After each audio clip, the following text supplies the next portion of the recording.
بچه این سری این عطر رو داریم که این عطر یکی از برندهایی که توی DM میفروشنش، DM آلمان توی روسمان هم هست و بحث اینه که قاعدتا مشابه با کاراته و من خودم معمولا از این عطرها نمیخرم که توی DM و روسمان هستن و این برند رو دارن، ولی یک بار یه خانومی اومده بود جایی که من کار میکنم و خیلی به خوبی میداد و ازش پرسیدم چه عطری داری و اینو بهم نشون داد. گفت یه عطر خیلی ارزون از DM که واقعا ارزون بود، یعنی واقعا قیمتش 7 یورو بود یه همچین چیزی و در مقابل عطرایی که من 30 میلش رو میخرم حدود 70-80 یورو.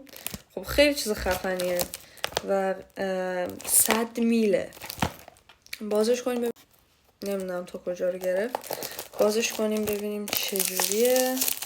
هرچند که من تستش هم کردم واقعا خوبه و اگر واقعا یه همچین عطری بتونه جواب عطر روزانه بودن رو بده و پاس کنه خیلی خوبه.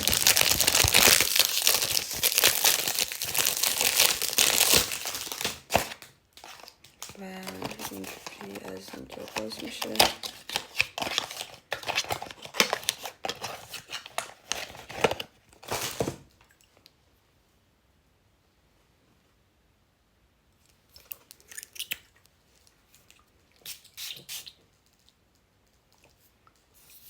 واقعا بوی با کارات میده، واقعا انگار با کارات زدی.